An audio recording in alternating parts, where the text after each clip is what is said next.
Elizabeth Popiel will be running our Q&A. We are recording this, and we keep your cameras off at the end. We do like to do a screenshot of all of us saying hi to each other, which we keep under wraps. So if you feel uncomfortable doing that, don't put your screen on.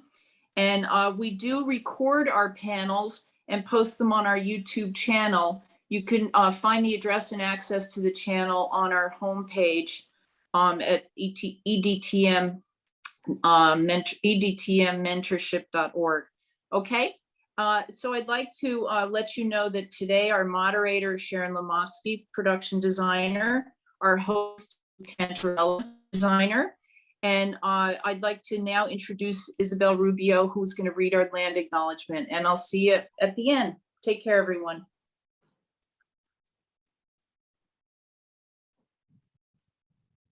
We wish to pay respect to the many Indigenous people of New York, whose ancestors have been here since time out of mind.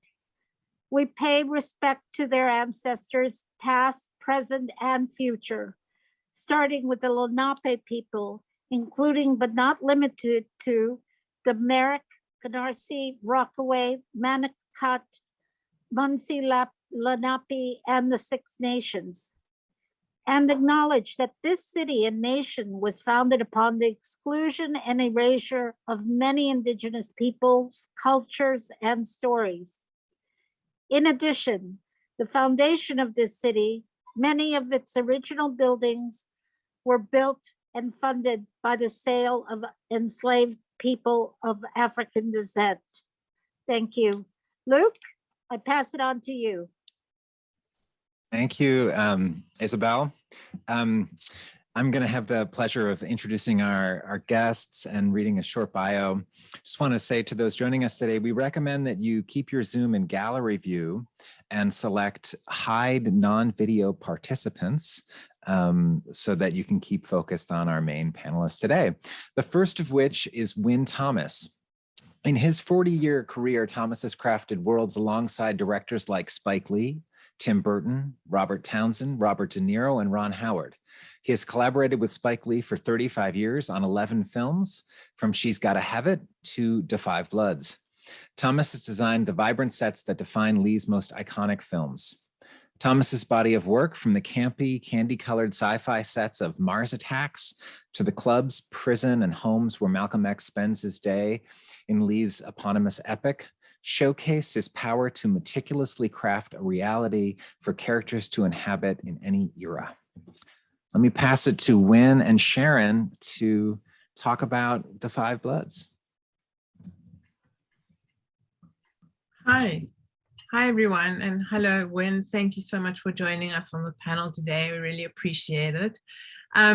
You have chosen to talk about Da 5 Bloods, which I have to add, one has been 40 wins, 190 nominations, and it won the Art Directors Guild Award for Excellence in Production Design.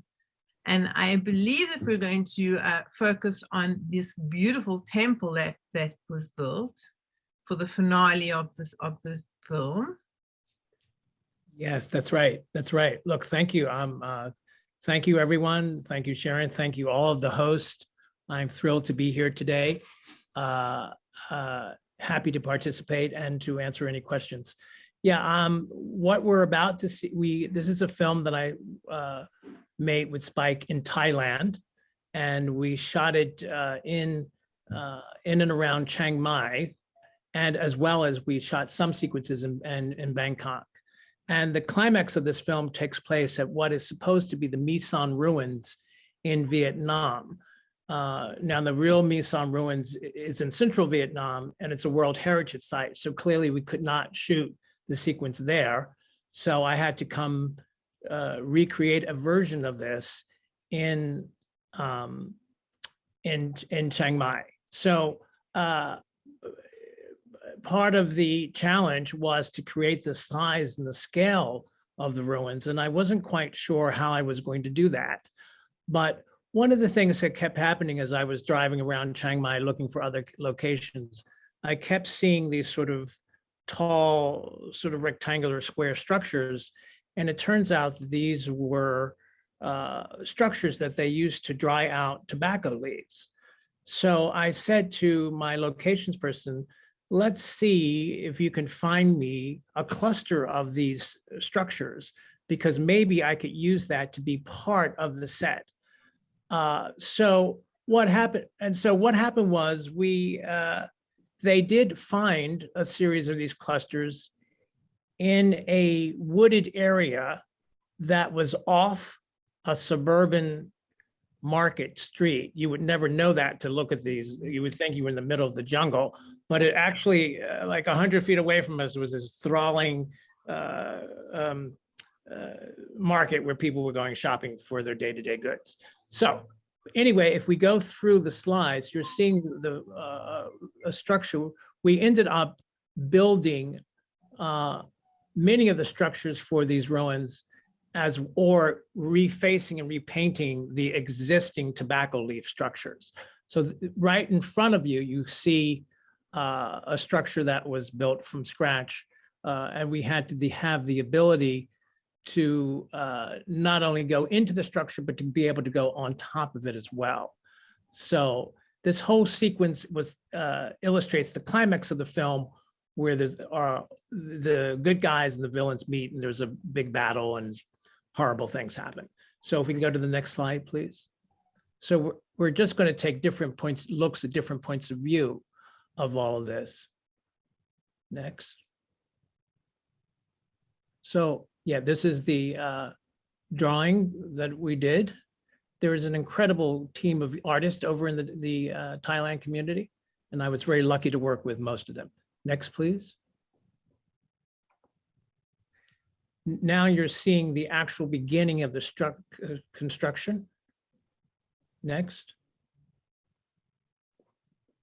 And what you're seeing here, what they have in Thailand, there are some amazing artists there.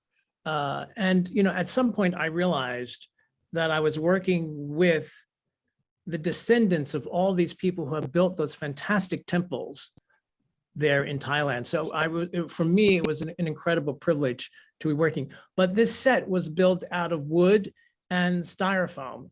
And the work and the sculpting work was so good on this styrofoam that many people who didn't realize that we had built this thing would come up and they get right next to it, inches away, and they thought these structures had been there for thousands of years. So I think we succeeded at fooling the audience. Next, please.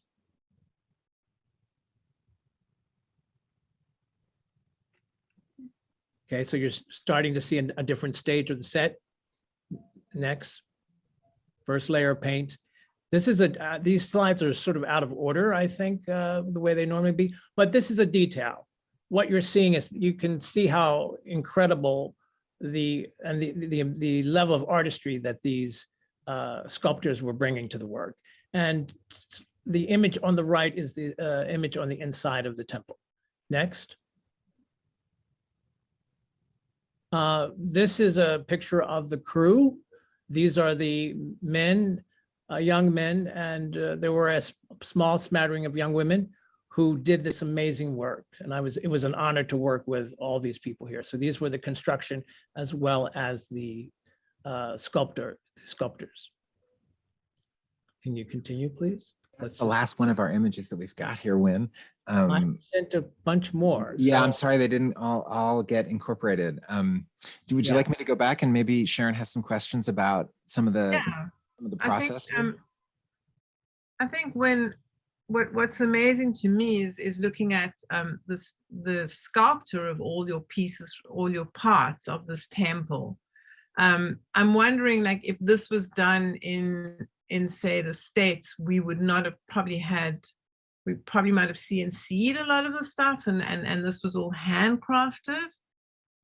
Well, I think the great thing about Thailand is that labor is less expensive there. Right. So we could spend the time. We spent several months, doing the work here, and I think we do have artists in our scenic artist crew who are capable of doing this kind of work. I think I suspect that we would have sculpted this, but it would have cost a lot more here in the States. Right. And I feel like probably I have also worked with amazing artisans from 829. I have to agree with you, but I'm sure that in the sort of quantity and time needed, as you say, we would not have been able to accomplish this. But to me, what's amazing is sort of also the lineage and the generations that, as you say, that these guys have come from a lineage of sculptors. And then, of course, the scenic work. I mean, the final layer on any great project is the painting, the scenics that have put the final touches. And then I see you have a greens department. That is correct. correct. A department that you had were they known as the greens department? Is it a Yes, they have we have, as you can see, all the greens plant. I mean, someone came in and placed all of those greens there because, again, the greens would have, this is a ruins that would have been out in the jungle, so greens would have been growing out of the building. And we were very careful and very diligent and about placement of that stuff. So in many ways, what we're doing as designers is that we're using every surface to help tell the story. So, and they have a tremendous greens department in Thailand. And the wonderful thing that very often happens is that if they don't have enough people on the crew to do the jobs, they will hire local villagers to come in to help out. And so sometimes you will show up on the set and there would be local men and women from the local village with their kids helping with the greens department. So it was really kind of a glorious experience. Right. And then having a relationship with all these people and a whole new culture is something that is so much a part of what we do in our lives. And Right. do you want to talk a little bit about just working with artisans and people from different Well, I think the thing world? that's the thing that's so great about our jobs and our careers that we get to work with a wide variety of people in every city that we go to. And we get to experience local traditions. And here in Thailand, it was very interesting because I had an American art director, but I also had a Thai art director. And we had American counterparts, but then we had Thai counterparts for like a set decorator. We had a Thai, American set Thai, and they were the people who were speaking English. The rest of the crew did not speak English, but there's something wonderful about art because art transcends language. And there's just a way that we can, if you can actually communicate with people, sometimes just by pointing or gesturing, or I found that I would speak to them in English and they would understand the essence of what it was that I was saying. So it was a fantastic, very positive experience. And and I think this happens ironically in every city we go to. We still, whether you're in Atlanta or in LA, you're still having to find a way to communicate to the local culture. Culture is very different in Los Angeles and it's very different in Atlanta. So. Correct. Which I'd love to touch on more later when we have a sort of open discussion, but I think for now we're going to move on to Thank you. Kyung. Thank you so much, Wynn, and I look forward to continuing this discussion. Okay, Luke. Our next guest is Kyung Chang. Born and raised in Seoul, South Korea, Kyung Chang spent her childhood studying classical music and fine arts. She moved to the US in her 20s, receiving an MFA from Brandeis University in theater, focusing on studying set, costume, and lighting design. She returned to Korea in the 90s and taught at the Korean National Drama School, as well as the National Film School. She began her career in the motion picture industry as an art director, but quickly realizing that that was not her interest, she chose the path of set designer, assistant art director. She approaches her design as a problem solver, taking every situation as an opportunity to create something new and unique. Let me pass it back to Kyung and Sharon. Hello, hi Kyung. Thank you for joining us on this panel. Thank you for the invitation. And welcome. So you have decided to talk about a specific set that you designed for Clifford, the big red dog. Correct. and it's the magical tent. Do you want to tell us more about this set and your choices and your process? Certainly. The specific tent in the movie, the tent doesn't appear a lot in the movie, very brief actually, but it has a pivotal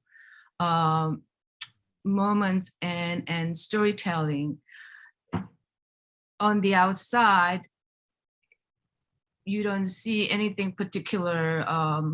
It's supposed to be unassuming, rather ordinary, but once you walk inside of the tent, all the magic happens. So in the scene, this little girl chases a little puppy, and once she enters the curtained area, magic happens. So if we can possibly move on to another picture, another photo. Yes, so this is now cut to the actual set. So for our production designer, the lighting effect was very important. So when I was coming up with ideas to build the tent, the sizes, but the structure had to be practical. These are all made out of actually metal, which is unusual. And choosing the fabric, so the lighting was very important. So I went through, I think, at least 6 different versions of the tent, and this was the final product. And if we can move on to another photo. Yes, this is from a different angle. And next one. Yes, so these are snapshots of from different angles. And may we go to the next one? Oh, I see. So I think just the few photographs of the actual set gives you an idea of the atmosphere and then what the set looks like. So from this point, I'm going to explain the process of how I designed this tent.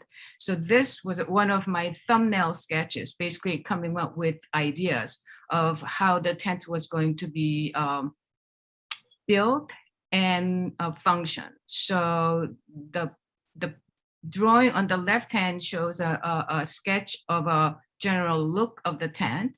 And then the right side of the drawing shows the mechanics of how all these individual elements works. So it's hard to see it on a small drawing, but actually basically all the shelves, they rotate. So depending on the scene, some of them automatically, some of them manually. That was the idea. And then if we move to the next drawing. So now this is what I do most of the time. I had the idea, we had the design approved, we decided what was going to happen. So then my job is to produce an actual construction drawing in order to build the set. And then once I finish my job, my drawings go to constructions, and then they build the set, and then Scenics finish the final touch, and then set decorators come in with the dressers and do the final touch with all the props, and that would be a final picture. So the left side of drawing shows the what we call elevation. Basically, I cut the tent half and showing how it looks. So as I try to describe at the beginning, the lighting source was very important. So I couldn't make the dome solid, but it had to have enough structure to hold the size and the fabric. So my inspiration came from train station in England. So all the metalwork. Now, this is all freehand, which is very unusual these days to design something that is not prefabricated. So it was a luxury for me to work on this project for 3 months. So everything was just brand new. So on the right-hand side, I'm taking a one section of the tent, and then now I'm getting into more detail. So this is the process as an assistant art director or a set designer that I have to provide. So the accuracy is important, details are important, and things have to make sense. They have to work. So once the drawings were completed, this goes to the shop, and then we were able to find a manufacturer who could actually build these parts out of metal. Okay. And Wow. I don't think I have another picture. I think this is the last one. Yes. And then Kyung, of course, once the metal structure is built, of course, the fabric and the tent, I presume, was something that you had to fabricate. Like Yes. And this was a big part of the. Correct. And it was a pretty big size. So the dome, the ribbing, it had to be solid enough to hold the weight, but light enough that you had that airy feeling of the tent inside, because that was the quality of the magical quality that production designer really wanted to accomplish. And in terms of references, what were you shown? Were you given, I guess, rough sketches? Were you given photographs? Were you, what was it that from the production design? In this case, it was all verbal. She had Naomi Cho, and production designer. She had idea of a certain image in her head, but we actually went through many different versions of the tent. And it is very common, although we put in a lot of preparation, sometimes we're faced with time limitations and budget limitations. But in this case, we had 2 to 3 months just developing ideas. So we ended up choosing one. At one point, I had an idea of turning the dome into an umbrella. So as if you open it and then collapses it, but it just wasn't practical enough. And then the shape didn't turn out as nice as we would like it to be. So we went back to the some idea of having a solid structure, but but not to have such a heavy feeling of it, although the structure itself was heavy. Right. So, and my idea was to have connected pieces with decorations, so it functions as a mechanical parts, but also right. Yeah. And sort of cohesively, it worked really beautifully. And this was, I'm just going to leave our little soiree right this minute by saying to everyone that this was built on a stage, but the actual exterior of the tent you put in Central Within the park, correct. Which is always amazing to me, how we have exteriors one place and then you enter these magical worlds that are built inside on a stage somewhere in, in Brooklyn, Thailand. Right. So may we go back to the first picture briefly?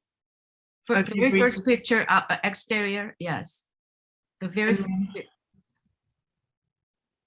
Not this one, go back to the, yes. This, you see three tents. 3 tiny tents. 3 small tents, yes. So we actually built 3 small tents. So my drawing shows the main tent in the middle. And we ended up building small two connecting tents. So from the outside, it looks very small. Right. But the actual stage set, it's very large. And it was an intentional play on scale. Correct. Amazing. Thank you. I look forward to discussing some more with you, but we're now going to say hi to Lisa Myers, who Luke is going to read Lisa's bio.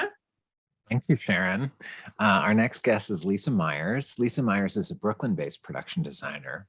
With a passion for composition and story, she likes to focus on projects that are accessible, meaningful, and visually arresting. Recent projects include Gregory Crewdson, An Eclipse of Moths, Modern Love Season 2, Aquafina is Nora from Queens, Season 1, The Last OG, Season 3, Lost Girls, Loose, and Someone Great. Hi, Lisa. So yeah, Lisa, just let me know when you want to switch to the other, the walkthrough, and we can look at the walkthrough too. Yeah, will do. Hi, everybody. Hi, welcome, and thanks for talking about. You're going to specifically talk about the Firehouse Studios that you designed for Wu-Tang Season 2, correct? Yes. Yeah, I thought that this would be a good set to talk about, just to talk about the whole process of the conversations about the set, how I communicate the design with my team, how it goes to renderings, and then how the actual build kind of happens. So the cool thing about Wu-Tang, if anybody's a fan, is obviously it's based on a true story. So I did a lot of research, pulling from like old footage and any images I could find of Firehouse Studios, which is where they recorded the album 36 Chambers. So because this was a set that would have to play in multiple episodes throughout a 10-episode season, I had to think about a lot of different elements. Luckily, I had all the scripts for all 10 episodes, which doesn't always happen on television. So I was able to kind of conceptualize the different pieces that we would need for future episodes, even without a director present, to try and give ourselves a jump forward with that. So I worked with the showrunners, which were Alex B. and the RZA. And I would put these design boards together as kind of our initial conversation about what the sets would look like. And sometimes these would go through different steps. They'd ask me to change a few images. And basically what I was trying to do by creating these is create something that could easily communicate what we were going for and captured a lot of the energy, sometimes the specifics of colors and different elements we wanted to include. So this is the board that we came up with. And then this went to my team. And then we started kind of conceptualizing what kind of space we would need to build. So this was a built set. And like I said, it would have to function for many episodes. So trying to think about where it makes sense to have walls that fly out, where it makes sense to have portals and things like that. So we can go to the next slide.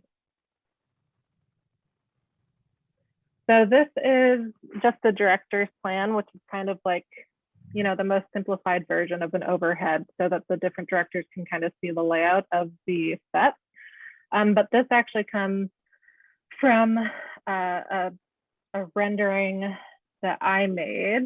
I guess we could probably show the virtual walkthrough. So during COVID, I was trying to brainstorm different ways that I could communicate with directors and my team what I wanted things to look like without all of us being able to be together.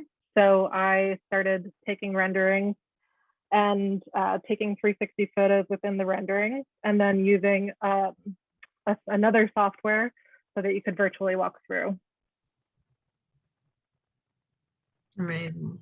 So what was great about this,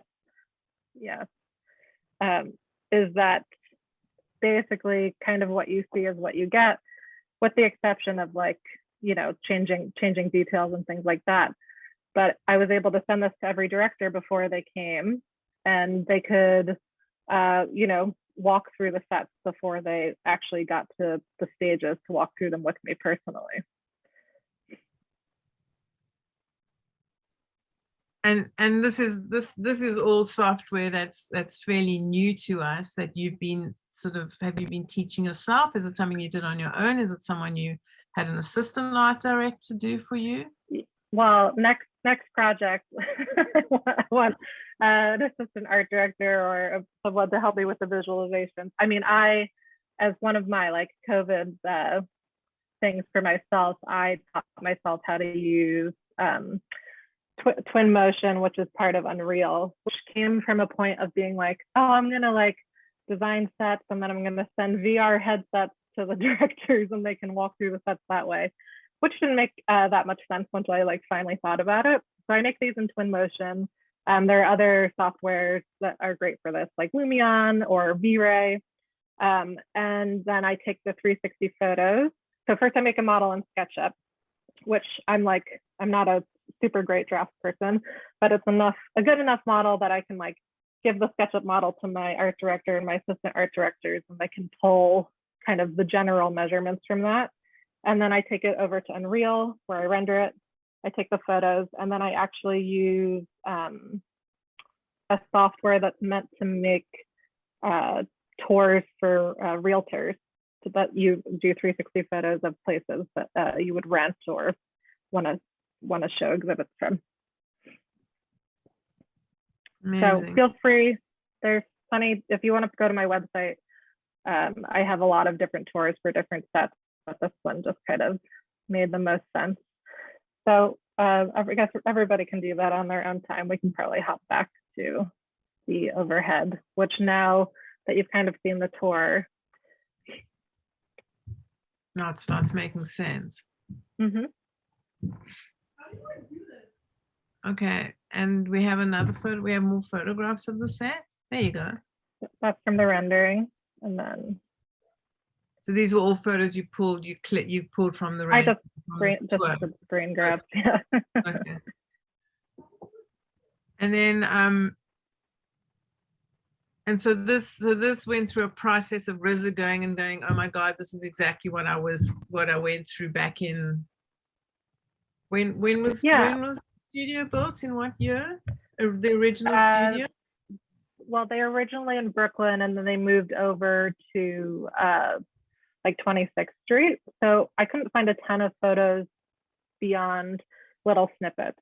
So I tried to do things like include kind of the V shape above the glass partition. I tried to emulate the desk that they had. You can kind of see on the left here, the hallway going into the studio was that blue. But this is much, much bigger and much nicer than the actual studio was, because it made sense for us for shooting. But we tried to do things with the artwork around,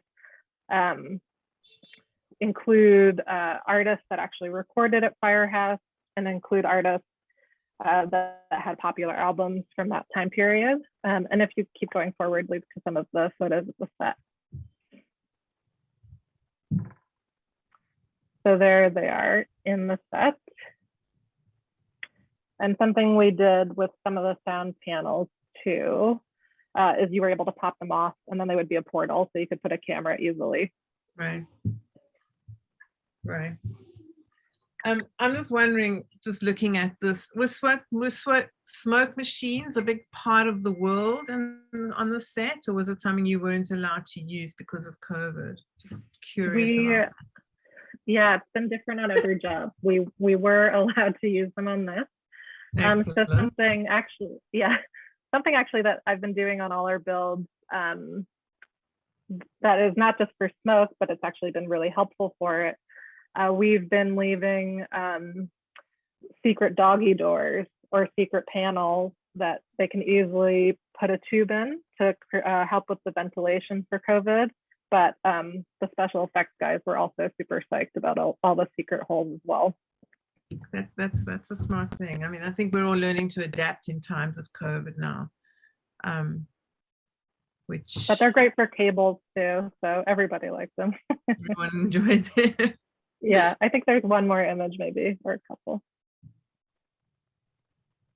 Yeah, so there you can see, I tried to make sure that was as close to the real Firehouse as possible, because I knew that would kind of be an important visual. It's one of those, and then we have some, yeah, exactly. So then we have, some images like Gangstar recorded there. And then we actually have an image of Mateo, who was the art director in the first season, as a tribute to him. Oh, that's lovely. Is that the last photo? Is there another one? Yeah, that's the last one we have. Yeah.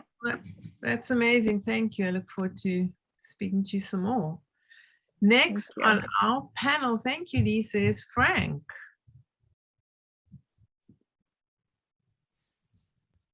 So our next guest is Frank White III. Frank White III is an art director in the motion picture industry since 1997. He's a native of New Orleans, Louisiana, and a graduate of LSU. In 1997, he graduated from New York University's Tisch School of the Arts, where he earned his MFA in set design and art direction. He has art directed various TV shows for all of the major studios, such as Hope and Faith, Ugly Betty, Fringe, The Good Wife, Evil, and currently The Good Fight. He has been a member of USA Local 829 since 1997 and currently lives with his wife and 2 sons in West Orange, New Jersey. Pass it over to you, Frank. Hi, Frank. Thank you for joining us. You need to unmute yourself. There you go. Hello, everyone. Good afternoon. Good afternoon. So I'm just going to quickly say that Frank is an art director, and he's going to talk about his position, his job as an art director, and the interaction between art direction and production design, correct? Yes, yes. So I'd like to go over what is an art director and give you guys some insight about that. So an art director works under and reports to the production designer. We design sets, oversee artists and construction workers, and help determine the overall look of the film production.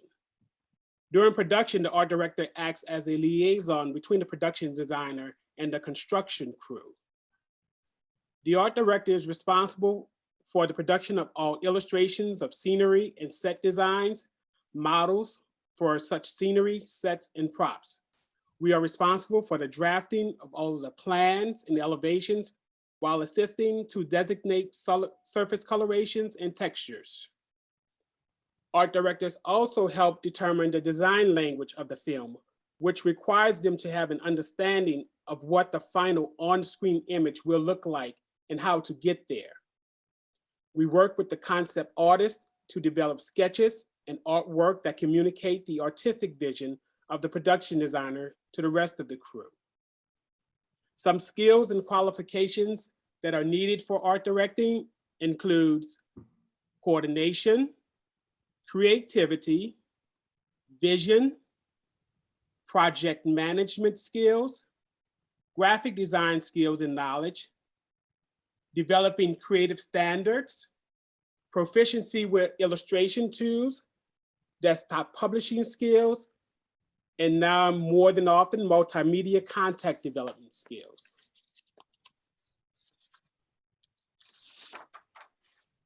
The management of the art department. I like to think of the art director as the manager of the department. The art director is responsible for the management of the art department as a whole, with a specific key to the construction and scenic departments. The art director will manage and facilitate the collaboration and scheduling that happens between the construction, scenic, set dressing, rigging, and electric departments. Tools an art director uses to manage these departments includes set list, which is really a written breakdown of the script. We use budgets that start with a budget breakdown that gets transcribed into a working budget. The breakdown consists of manpower and materials for constructing such sets. Calendars are very important. The working build calendar is a written day-to-day schedule that attempts to include when things are designed, built, painted, installed, dressed, and when and how the strike will happen. Work list also very important to our departments. This is a working list of all work to be done by said departments at any given set or location. Positions managed by the art director will include, we have such things as assistant art directors that can be draftsmen, illustrators, and graphic artists. We'll always have an art department coordinates, and that is one who just coordinates the ins and outs of the art department. We will have art production PAs with the construction crew along with the scenic crew. Back to you, Sharon. Thank you, Frank. That was an amazing rundown of what the art director does. And then I think also importantly is your relationship to the production designer and with the production designer. I mean, an art director has to work with many different production designers.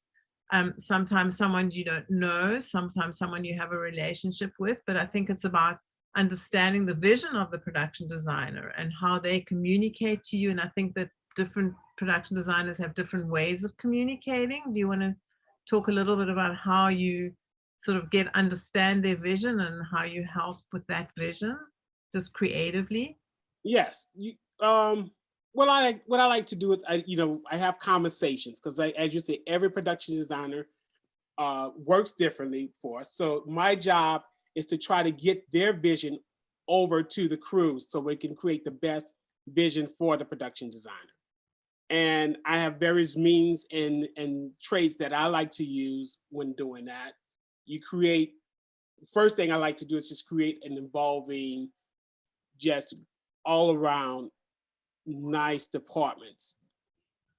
I am always in contact with draftsmen, scenic artists, construction guys. So you want to create that whole environment that everybody is involved to try to come up with that vision for the production designer. We, as the art director, you have a lot of ins and outs with the production staff, which would include the producers, the accountants, as you are in charge of the budgets for that department. So learning how to manipulate that and deal with that also is a big, big part of what art directors do. Right. And I think part of that is like, we always want the most, or always probably most of the time being offered the least in terms of money and time, and how to negotiate that, and how to, I think every new job you're learning how to deal with the new line producer, the new production manager, how it is to deal with them politically and sort of get the most from them that we can, and to protect the vision of the project. Is that right? That's right. And you get it. The best thing I love about our positions is we're one of the first departments in. And so I established that demeanor between myself and the line producers and try and get our vision in. I take advantage that we are one of the first departments in. And the establishment of the look also depends on us and starts with us. So that's one thing I always just whip in first. We're first in, so let's get what we can out of it. Let's get what we want and try to protect your visions. Yeah, not always an easy task, I have to say. Not always, but always a challenge. Always a challenge. And working in New York, and doing television, you're working on large stages that are in the city and around the city, like places you work? Yeah. I've been lucky that I've been doing TV now for about 20 years. It's been most of my career. And I know worked in just about all of the stages around New York, so I know them now. And we're constantly getting new stages that are developing, which is great for our industry. So large stages, we have some nice large stages and even small stages. It's not uncommon for a production to have 2 or 3 stages easily. Sometimes they're right next to each other, sometimes they're drives apart. So right. We're in a situation here in New York, it's real estate is upmost right now. Yeah, I think it's changed a lot since when we probably all began, and there's some beautiful stages in New York City now. Beautiful stages now, that's right. Great, thank you, Frank. You're welcome, thank you, everyone. Hi, we're now going to go on to Wing Lee. Our next guest is Wing Lee. Wing was born in Macau and immigrated to the US with his mother at the age of 3. He grew up in Manhattan's Lower East Side in the Alfred E. Smith houses. After graduating from Brooklyn Tech, where he majored in industrial design, he attended Pratt Institute, earning a BFA in art. Then he studied under Ming Cho Lee and graduated from the Yale Drama School with an MFA in scenic design. He has been designing and art directing in the film and television industry ever since. Let's take a look at some of Wing's work. Hi, Wing. Welcome to the panel. Let's talk about High School Musical. You're muted.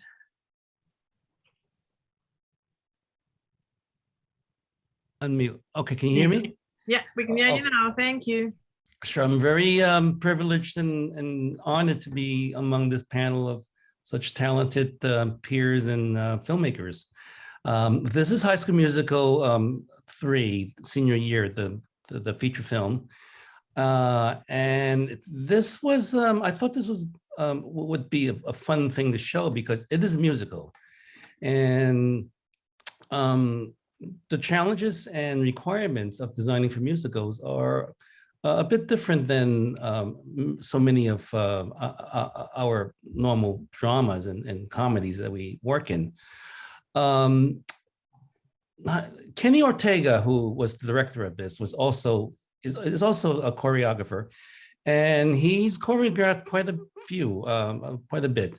He's choreographed and directed all those many of those Michael Jackson videos and Madonna videos.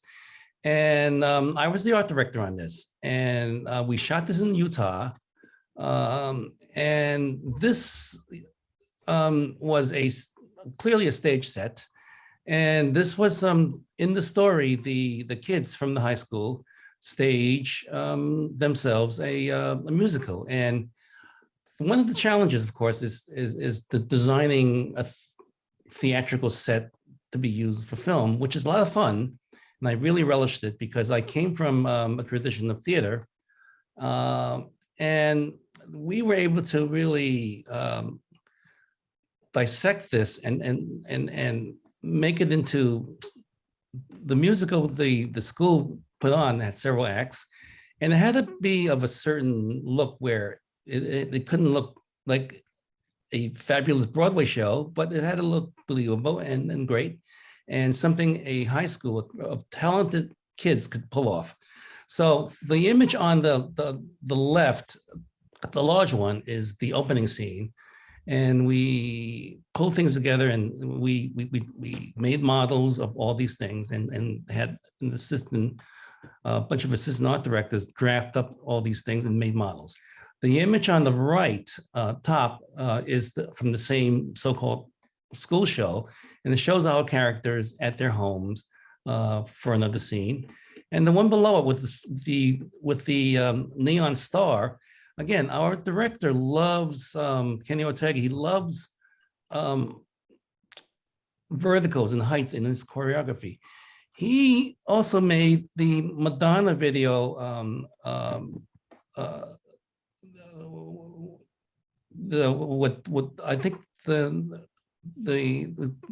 what Madonna coming down the stairs. What is it called? I forget the name of it, but it was like yeah, it was an iconic image. Yeah, I don't yeah. So he liked a lot of stuff. So next image, please. And this was another fun thing to do for, again, the high school musical that the kids put on. This was a few scenes on the turntable where I think Troy was played by Zac Efron, was getting ready for the big ball, and he's in the right, and I think Gabriella was getting ready on the left, and it just revolved and told that story of getting ready for that big moment in their dance. Next, please. This was another stage set that I came up with where Troy was wooing Gabriella, and it was sort of like a Romeo and Juliet moment where the tree on the left is where he climbs up to her balcony to speak to her. And this is a fun set, and everything had to come in and out on camera, which was fun. And I came up with this idea of making the tree with almost like a ladder, so he climbs up there. Next, please. This was one of the finales of in fact, I think it was the finale of the whole movie. And a lot of neon, a lot of marquees of Broadway theaters that we made that flew down with neon, and just a lot of glitz and a lot of lights. And it's hard to see, but right below the Ryan Sharpay neon was I had to make an acrylic, see-through acrylic staircase and platform for the dancers to dance, and the director didn't really want to see the platform, so we kind of like made it clear acrylic. Next, please. Oh yes, one of the really fun things about this musical, we did some research, and we all looked at all the old musicals like 42nd Street and that were filmed way back then. In 42nd Street, there was a whole scene of dancing buildings, and we decided, hey, let's put that in our our movie. So we made the dancing buildings that had, and I like being involved in the nuts and bolts of things like this, where the dancing buildings had to be glitzy and lightning. We had to be able to light them up, and they had to be light enough to be carried by actors and dancers in their choreography. Next, please. Oh, this is from the movie Copland, directed by James Mango. And in the movie, one of the subplots of the movie is one of the characters kills someone and the cops are after him. So he decides to hide in plain sight in a water tower in this town called Garrison, New York. So we wanted to show this water tower in different locations throughout the filming because our guy is supposed to be hiding there in plain sight. So we built a water tower in 1/3 scale. I had to do some research. All these water towers that we see in New York City are actually made by one company in Chicago. And that was fun. We all learn all these things, these things whenever we work in this business, fascinating things. So yeah, we founded the company and they sent us blueprints of the typical water tower that they would make. One of those old New York type towers. And we were able to hoist the 1/3 scale tower up in various parts of town in our location and over the trees and so forth to show that. And this was in 1996, kind of in the earlier stages of CGI. So we kind of did this physically, which I always think is the way to go if you can do it. And then, of course, we have scenes of our guy inside the actual water tower. So we built one of actual size on the stage, and that we were able to film in the inside and the outside. So this explained that, shows that whole way of doing something like this. And next, please. It's at the end of it, right? That's the end, yeah. Yeah, okay. Okay. That's fascinating and incredible. Thank you. It was nice to sort of see a musical as a television show. Mm-hmm. So thank you for sharing that with us. I really appreciate that. I wish I had more. we always have more that we'd like to show. Yeah. So I think, Luke, we have sort of another 20 minutes where we can just chat about different aspects of design, production design, art direction, assistant art direction, how we interact with crew. And I'm going to ask Wynn, just in terms of, like, we know that you have a history starting with Spike and coming and growing with one director.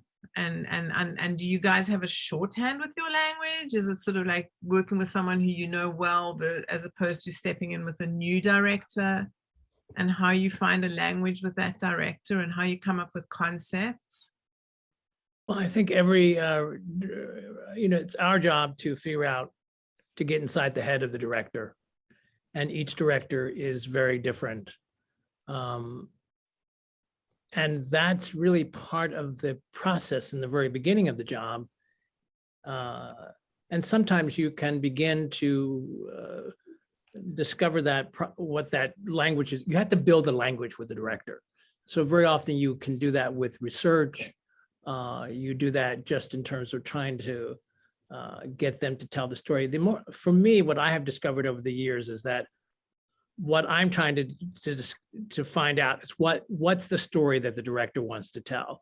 The mythology in the business is that the director knows everything, but that's absolutely not true. They usually do not know very much. And talking about designing is very difficult. So as a result of that, I think visual aids are very, very helpful. It's very helpful to show the director photographs or pictures or paintings, anything to begin to develop what I call a visual vocabulary. Some directors are very responsive to this process, and some of them do not. Spike doesn't like it. So, and after working with him, I kind of run things my relationship with them is very different because it's 30 years old, but it was also very different when we started out, in the sense that I come from the school where the production designer really runs the machine and is really coming forth with strong, concrete ideas. And then you have to see whether or not the director is going to respond to that stuff. I think, and this is how I worked with Spike for years and years and years. And it was a surprise for him when he started working with other production designers, because all these people were asking him all these questions. And I never asked him these questions. I always came to him with decisions. Each director is different, and I have to tailor my way of working to each director. I think that's a way of answering the question. That's a good way of answering the question. Thank you. Lisa, in terms of working with different directors and coming up with concepts and ideas? Yeah, I mean, I totally agree. Each director is super different. You know, I've been interviewing for different jobs lately. I'm not on a project right now, and I think about that in the interviews a lot too, of kind of who you're going to get for that. Yeah, you know, I think it was interesting. I come from like an indie background, and I kind of have been doing a lot of television for the last few years, and so that was very different as well. I think on a film, you know, the director is the person, the point person, and then on television, it's your showrunner, and they come more from like the writer's world of things. And you know, I think in that way, the shift of kind of being the connecting factor between all the episodes, and yes, very much so, like showing the director like, this is the set you're shooting in, was different for me, but was cool also, and empowering. But Right. Yeah, I found some directors are very abstract, and they just want to talk conceptually and look at paintings and like fine arts photography. And then some directors are like, but I don't understand what chair you're going to have in the room. So you're like showing the very, very specific elements, and you kind of just have to feel it out. And then if you're lucky enough, you get to develop a relationship with someone you collaborate with often. Right. Can you just talk a little bit about doing independent films and you know, those ones that are like the micro budgets, and how you operate with working with a tiny crew? Sometimes you're doing it all yourself. Do you want to just talk a little bit about that? Sure. I mean, sometimes I still do it until I'm unable to lift boxes anymore, which might not be too far around the corner. Yeah, I mean, I've always described it that you know, we've mostly been looking at larger projects, which are really beautiful, and I don't want to call it the luxury of having a crew to do all of those things, but it is a luxury in a way. And all of those positions, you know, the art directors, the assistant art directors, the greensmen, the scenic painters, I describe it, they all just kind of get condensed if you're on a smaller project. So, you know, you can find yourself being the production designer and the art director and the art coordinator, you know, or sometimes on even smaller, the art director and set decorator. You know, I would kind of learn coming up that way. And I used to work for Sharon. Sharon taught me everything I know. I'll tell that secret. But I would go and, you know, design a smaller project so I could build up my portfolio and kind of learn what it meant to be a designer. And then I would go and set dress on something to learn that position, and then go back and design something small. I always knew I wanted to be a designer. And, you know, I got to art direct for Sharon for a bit, and I learned a lot that way for sure. Great, thank you. I remember the first time I met Lisa was doing a tiny little movie up in Catskills, and we were just doing the interview, and she was like, all right, when do I start? I was like, okay.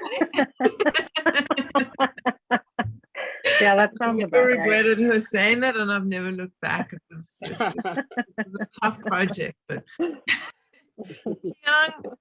I'm going to ask you about, you work with so many different, as production designers, I've worked with many different directors, you've worked with many different production designers. And I know that every production designer, has a different relationship with a director, and then and then that feeds into how we talk to assistant art directors and how we sort of enter the design world. But do you want to talk a little bit about working with different production designers and different approaches? Sure. My job title is set designer / assistant art director, meaning that I not only work with production designer, but also art director. And yeah, but personally, I always managed to build a very close relationship, working relationship with production designers.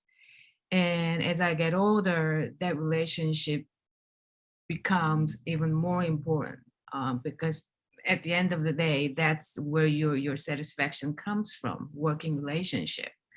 And the quality comes out of the relationship.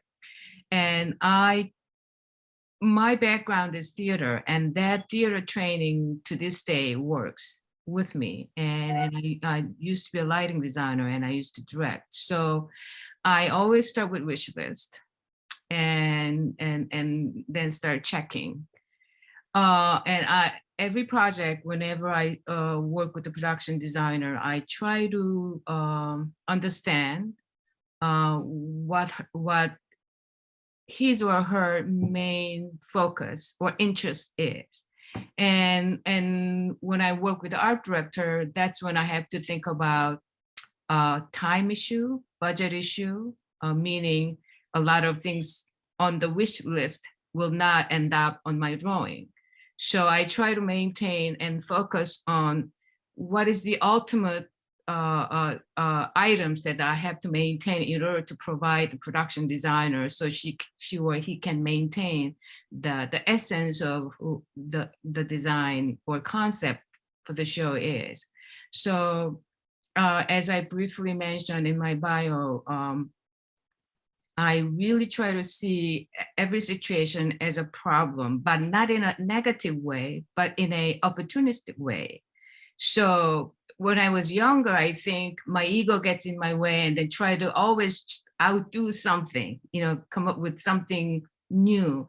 But then, well, I think this is a good time to mention a wonderful production designer named Stuart Wertzell. I'm sure everybody on the panel knows who he is. Wonderful human being, legendary designer. And I was lucky enough to work with him. The first time I worked with him, he in passing mentioned that I was good at solving problems. And when somebody in his position says something to me, I take it to my heart. And I said, well, maybe I can do better than I thought I could. So from that moment, I always look at every set as a problem, but in a positive opportunity. So I've worked with Sharon a few times, and I know what her instinct, or I understand where her excitement comes from. So I try to maintain that, whether it's a texture, whether it's a proportion.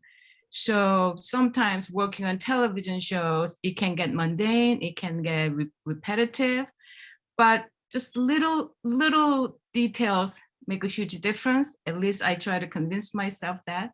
So whenever I can push it, I try to make sure that I don't lose everything, and not just making a good looking thing, but making an individual piece for that production designer. Thank you. Yeah, I think that. Did I make any sense? Yeah, that does make a lot of sense. I mean, we all have our individual stamps, and that's what makes us the production designers. But we rely on our assistant art directors, our art directors, all the craftsmen in our what's it called, our camp for that particular show.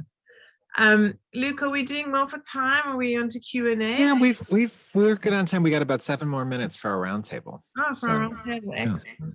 So I've got a question if there's a moment, Sharon. Absolutely. Okay, I'm curious what y'all think. Is it important for these young people who are thinking about becoming production designers to know how to draw? Is that still an essential skill of being a production designer? Absolutely. It all begins with for me, it still begins with pencil to page. It's a crucial part of expressing what it is that we do.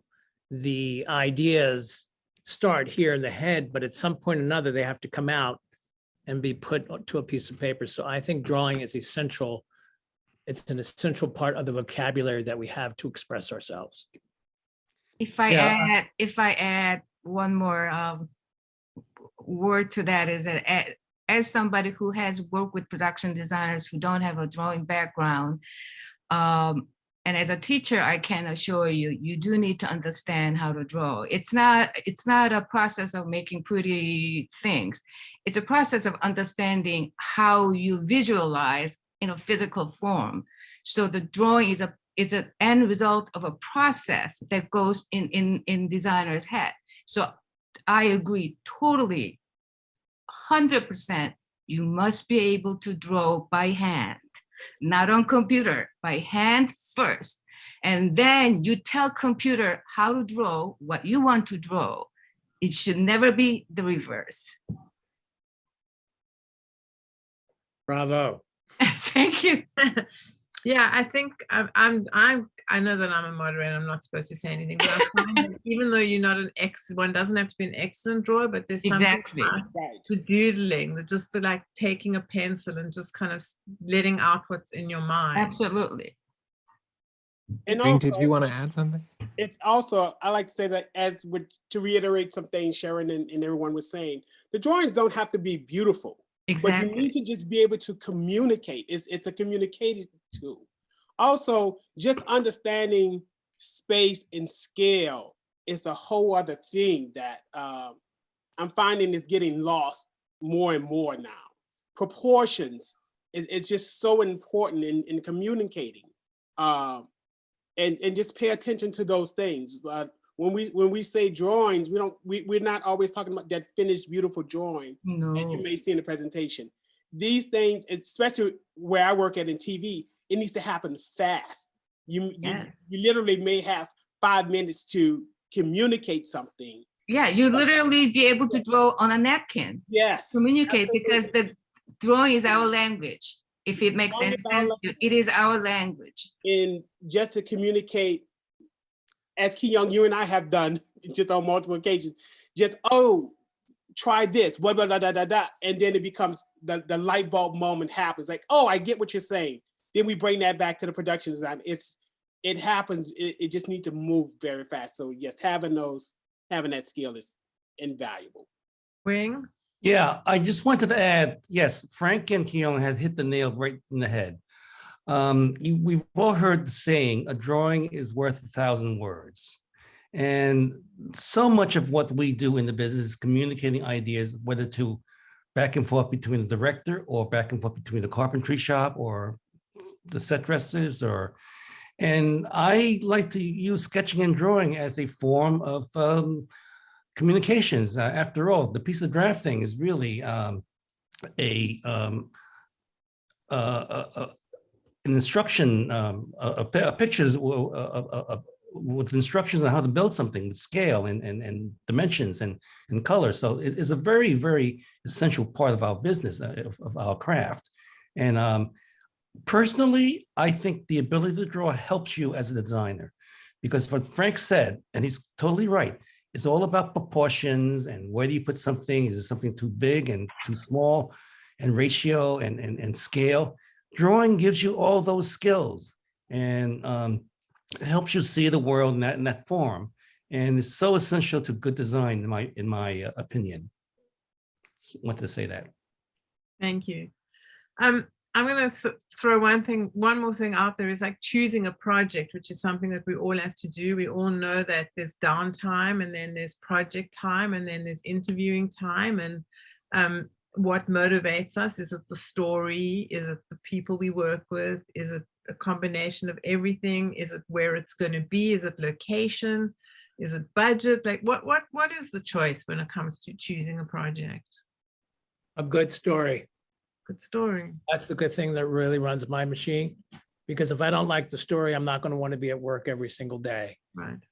The second thing is probably who the director is, because I want to make sure that I'm going to have a pleasant time at work every single day. So those two factors are very important to me. And traveling the world is part of the lifestyle that a movie maker has to embrace. That's exactly right. I mean, the great thing about, I literally, I'm lucky enough that I can close the door to my apartment. I give my doorman a basket to collect my mail, and then I'm gone. So. Yep. Story, director, crew. How about picking a crew? You want to talk about choosing crews? I mean, we have relationships, we lose people sometimes, and then we have to sort of start from scratch, especially when we're traveling the world. You can't always hold on to the people you love in one city. You don't want to talk about? I'm happy. Look, Jump in. crew is, look, the thing about crew is that these are the fellow artists that we're working with to help us give shape to the project. So it's a very delicate process.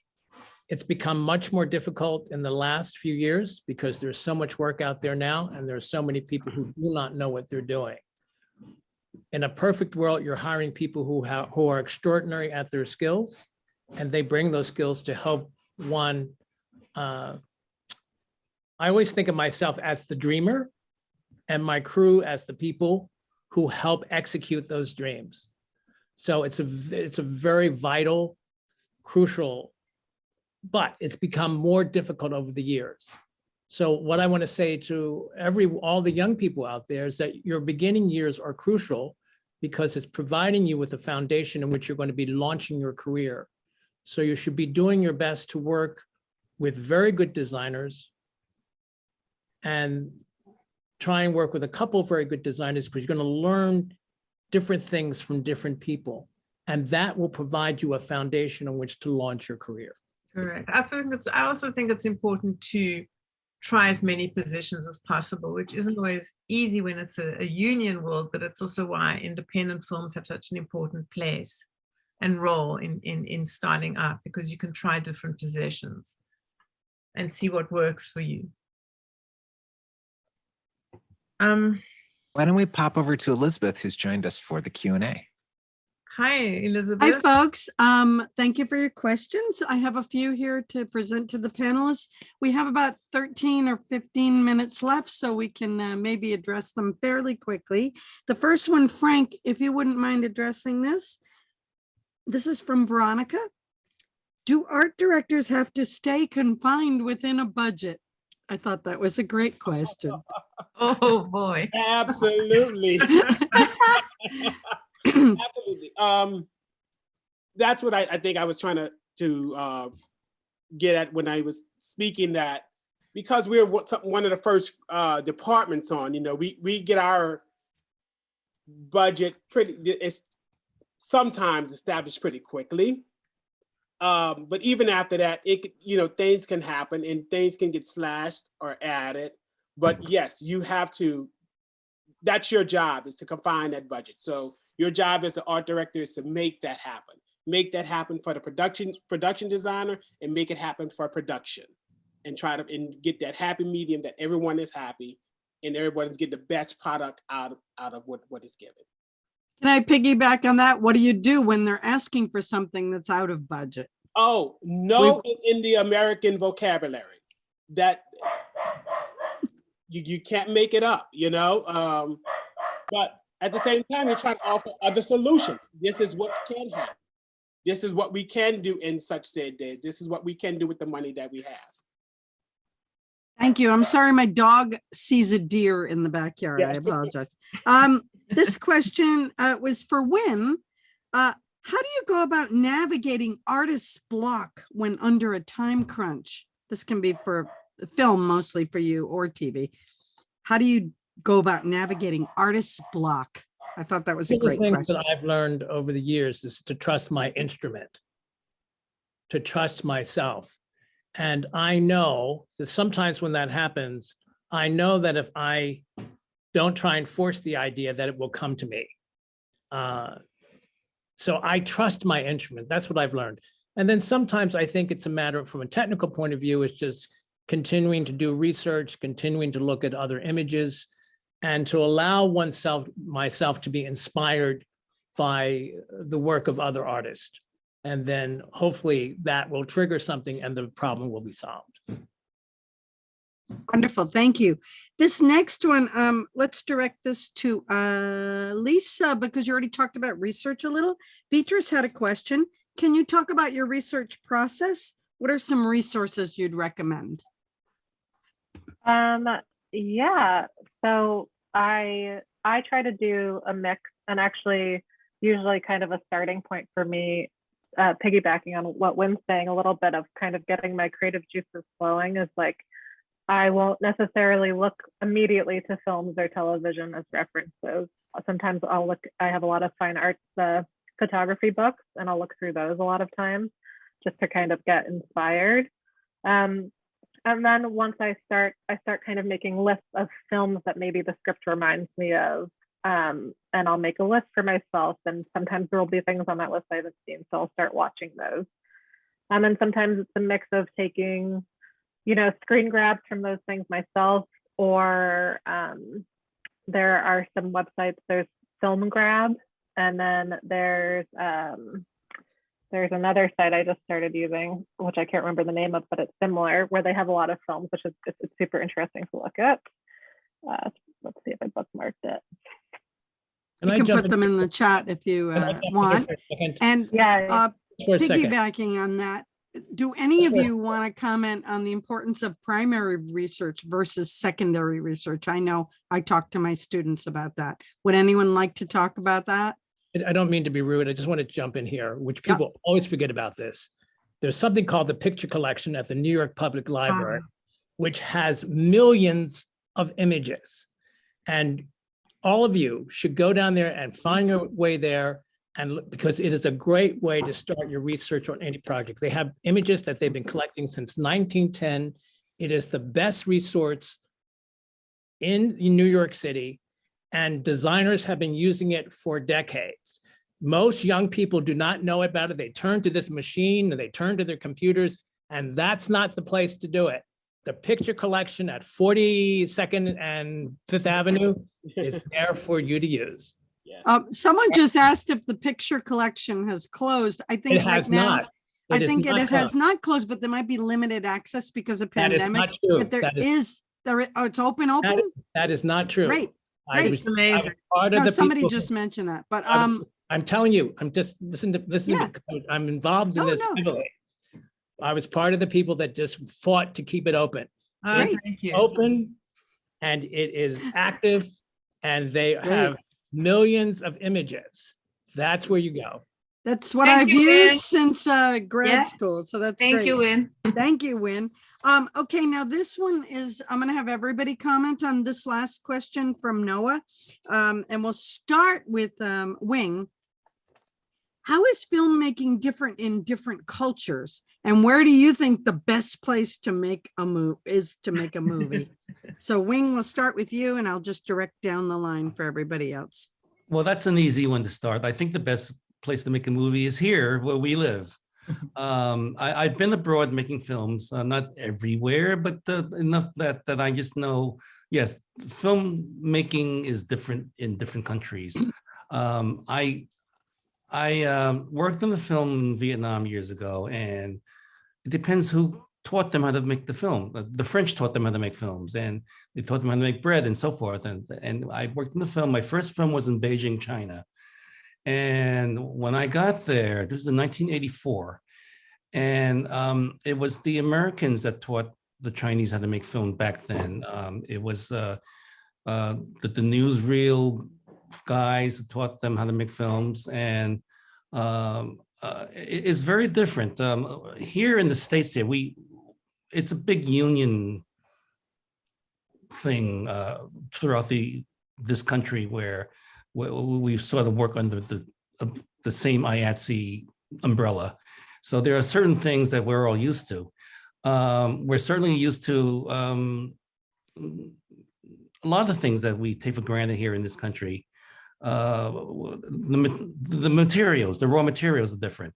Quite often in third world countries, the raw materials are are either non-existent or they're so expensive. It's the labor quite often that is on the more economical end. There is the language of filmmaking, and there's a culture of filmmaking that so many of us who thrive in this industry are aware of. There is that language, there is the culture, but then there are other things that one has to be flexible enough to accept in other countries. Nobody ever wants to make a bad film. We are all geared towards making the best film possible whenever we are involved. So I don't know if there's an answer to this. I have a feeling that it's different in every country. It's different in every part of the world. But we're all, the common thing is we're all trying to make a good film within a certain budget and so forth. And I find that a fascinating and wonderful way to go through a career.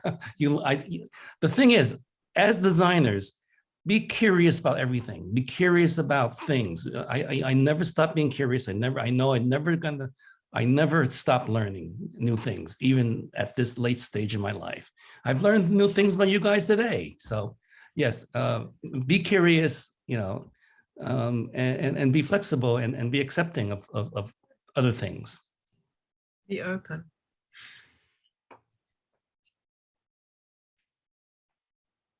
Elizabeth, you muted, Elizabeth. You muted. Sorry. Lisa, would you address that? How is filmmaking different in different cultures, and where's the best place to make a movie to you? I mean, I'm biased. I'm going to say New York.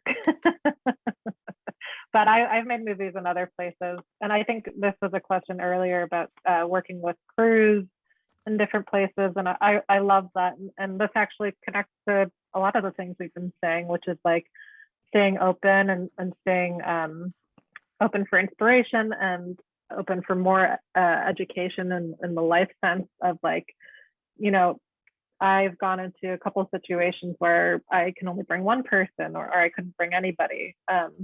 And I met new crews that way who taught me about those areas that we were in, who introduced me to new people. Some of them are now some of my closest friends. Taught me how they work. You can always learn something. So. Kyung, do you have any comment on that? Sure. I've only worked in few countries and few cities. I personally prefer working in New York area, but frankly, I don't know if any system is perfect, but at the end of the day, I think in the States, we have appreciation for different trades, different expertise, and also the union system probably protects artists more than some other countries. And but at the end of the day, whether it's a country or a city, I think it's the group of people, the sharing experience that makes the best place to work. It's becoming more and more important. You can never guarantee the outcome of the project you work on, but it's the process you go through, sometimes annoying, painful, agitating, frustrating, but it's the trust you build and the joy you get out of working with people you respect, you enjoy being with. So I would have to say that we have to make each show the best place. It's almost like up to us in a sense. Thank you. That's wonderful. And we have two more people that I hope will comment on that. Frank, would you mind commenting on that question? I've only worked in New York, so I've never worked anywhere else, so I can't talk about it. But as my boys are getting older, I'll be getting freer, to take jobs in other places. So I'm a people's person. I like people, so I think I can do it anywhere. Awesome. And when you've traveled all over the world, do you have a comment on that question? Yeah, I do have a comment. I have a little bit of a pushback to the question. And my pushback is that I think we come into this business to tell stories. And as a result, you can tell stories you can pick up your camera, your phone nowadays, and you can tell a story in a small village in Africa or a small village in Italy. And what we are doing as artists are telling those stories, whether we have sophisticated crews and people, or whether or not there's a single person with a camera. So I think each country nowadays provides a different experience, but they're all good experiences. And I also think that, there are obviously more countries which are more sophisticated with the process, but in the end, it's about telling a story. And if that person can pick up that phone that they have in their pocket and put together a story, that's good filmmaking. Elizabeth, you muted. Sorry, my dog was barking. Thank you so much. That's the end of our questions. And I just wanted to direct people to the chat because there's a lot of good information on resources that people put in there. So some of you might want to cut and paste. I believe mostly our panelists put those in there, which is great. And I would like to turn this back over to Jane, but I'll tell you all, you're going to want to put on your camera while we're switching over to Jane, and we're going to take a group picture just for our personal use with ETDM. Thank you. Jane? Thanks, everyone. This is my favorite. Wait, I have to just scroll to see everyone's photos. Everyone wave, yay! Say hi. Oh, look at this. I love you guys. Oh my God. Thanks for showing up, everyone. It was fabulous. Yeah, what a nice group. Lovely to see you all. What a nice, thank you, panelists, for all coming and sharing your Hey, Christian. time with us and your creativity, your genius. Oh, wow. Hey, I got pictures. Thanks. yeah, great. What a nice panel, guys, and very in depth. And Sharon, you just really hit the nail with a lot of the questions and just brought out so many good discussions. So we want to thank you all, and students and mentors that are on the Zoom. I hope this was a good one for you too. And remember, you can always go to the YouTube and tell all your friends who couldn't make it and any friends to go on our YouTube if they want to watch these. We know we're behind with the YouTube posts. I'm having good faith that that's going to be fixed in the next 24 to 36 hours. So you'll be able to catch up with the YouTubes we did. I think we're on our 5th panel today, right? 4th. And do you have an announcement about the next one coming up? Yeah, our next panel will be graphic arts, which is on February 12th.